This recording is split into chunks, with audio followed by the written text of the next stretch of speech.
दुर्लभो मानुषो देहो देहि नाम क्षणभंगुरा तत्रापि दुर्लभम मन्ये वैकुंठ प्रिय दर्शनम। अर्थात अति दुर्लभ मनुष्य का शरीर है और ये मिल जाए तो समझ लो परम सौभाग्य की बात है। 84 लाख योनियों में भटकने के बाद ये शरीर मिलता है और वो ऐसा शरीर है महाराज कि दोबारा आपको मिले न मिले इसकी कोई गारंटी नहीं है। फिर 84 में भटकना पड़ेगा, उसके बाद ही मिलेगा, इस बात की बिल्कुल गारंटी है। कहते हैं ना जिंदगी का कोई भरोसा नहीं है।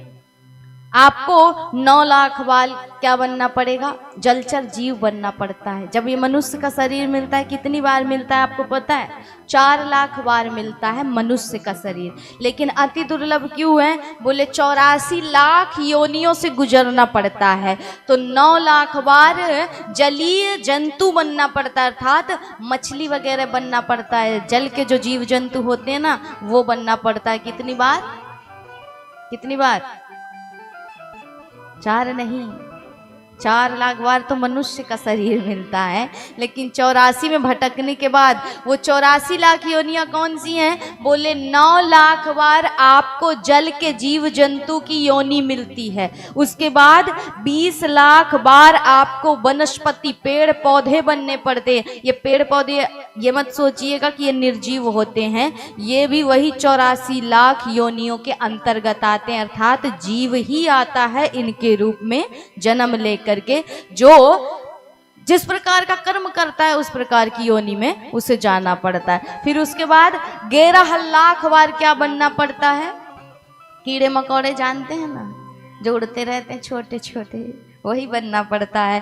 कीड़े मकोड़े बनना पड़ता है 11 लाख बार। उसके बाद 10 लाख बार आपको क्या बनना पड़ेगा? पक्षी बनना पड़ेगा, गिद्ध चील कौआ, फिर नोच नोच के खाएंगे महाराज एक दूसरे को। तो ये बनना पड़ता है कितनी बार?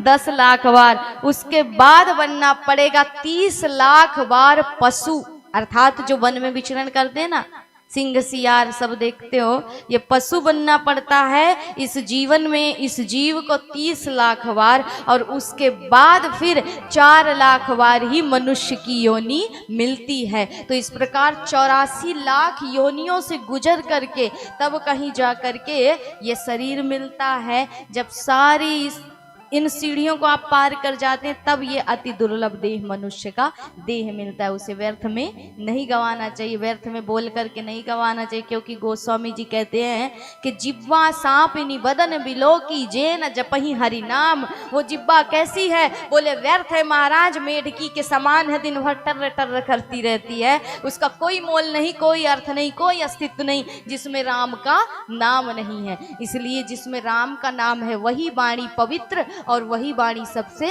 श्रेष्ठ है।